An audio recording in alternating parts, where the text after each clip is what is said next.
I'm Eddie, and welcome to the ER Therapist channel, where we discuss mental health and life strategy for your well-being. Today's topic is going to be anxiety and how it can keep you in prison. Will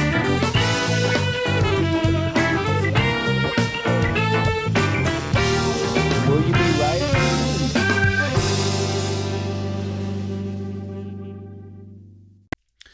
All right, living with anxiety can be an intense, challenging experience. Maybe you're watching this and you've had anxiety, or you have anxiety, or you know someone that has anxiety. Bottom line is, anxiety is a little more prevalent now. And I work with a lot of clients. There seems to be some commonality with how to get better from it. And I'm going to give you one quick principle at the end of the video, so stick around so you can hear it. It's going to be the most important thing about this video, and it's real simple, but it's powerful, and it's going to make a difference in your life if you want to change your life when it comes to anxiety and how to deal with it. So anxiety kind of can happen when you're experiencing something stressful, when you get into an anxious state, and all of a sudden you're experiencing anxiety after that moment, or you have a lot of fear in your life, and it just seems to get worse and worse and worse. For a lot of my clients, this is how it happened. They experienced something stressful, disturbing, and it just grew. One of my clients was a 21-year-old male. He was going off for a jog, guys, and he all of a sudden felt some tightness in his chest, and he thought he was having a heart attack. They rushed him to the hospital. He thought he was dying. He thought his life was over at 21 years old. And while he was going to the hospital, he was having all these thoughts that, I'm 21, I'm not going to get to have any of my dreams completed. I can't believe this is happening to me, etc., etc., etc. What ends up happening is the doctors tell him he's perfectly fine. But for my client, that wasn't good enough. So what happens here is that now the irrational start kicking in. Now he starts thinking, well, there has to be something wrong with me. Like, I couldn't have felt that chest pain for nothing. In his mind, he never thought maybe he was stressed because he was isolated because of the pandemic. That wasn't part of the analysis. That was his blind spot. So the doctors told him he didn't have anything wrong with his chest, but he stopped running because he feared of having that experience. Even though he had a clear bill of health, he stopped running. His world got a little smaller. So he ended up walking, and he just didn't feel comfortable walking anymore because he was afraid he was also going to get more chest pain. So his world got a little smaller. He started experiencing headaches. He went to the doctor. They told him everything was okay.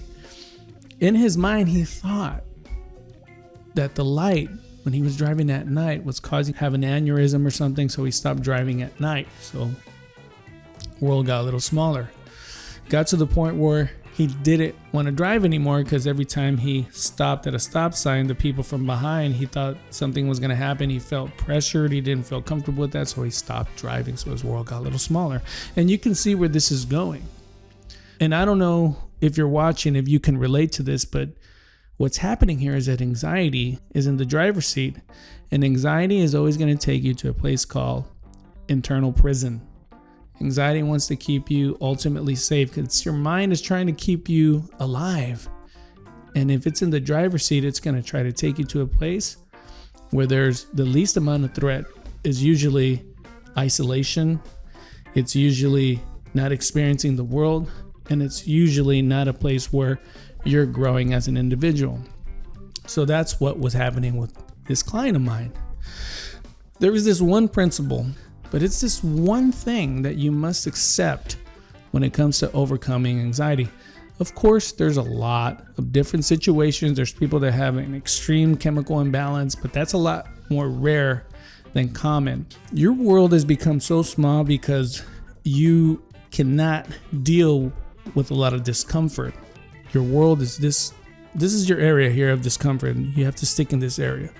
And so this individual that I was helping, his world was a bit larger, but he experienced something, and anxiety took him to a place called inner prison. Kept him real nice and safe, but he kept him here. The one thing that you have to accept is you have to become comfortable with discomfort. Anxiety is not going to go away by being comfortable. You must accept that there are some things in the world that are out of your control.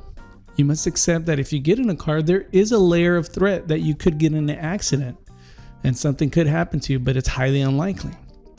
You must accept that something could happen to you around the corner, but that's out of your control. The whole point is you must accept and voluntarily confront those fears that you have. especially if they're irrational. Now, it took about a year and a half for my client to get to that point, but we got him to a place where he is now driving. He is now driving at night. He is now jogging. In fact, he's enlisted into the military. But this individual, it took a lot of work for him, but he accepted that he must become comfortable with discomfort in order to increase his capacity for resilience. Now, I highly encourage, if you've been experiencing with anxiety, seek professional help, get yourself a support group, or find someone you can talk to, okay? There's a lot of life out there. Life is waiting for you, and you've been missing out. All right, I'll see you next time. And remember, your ego isn't your amigo.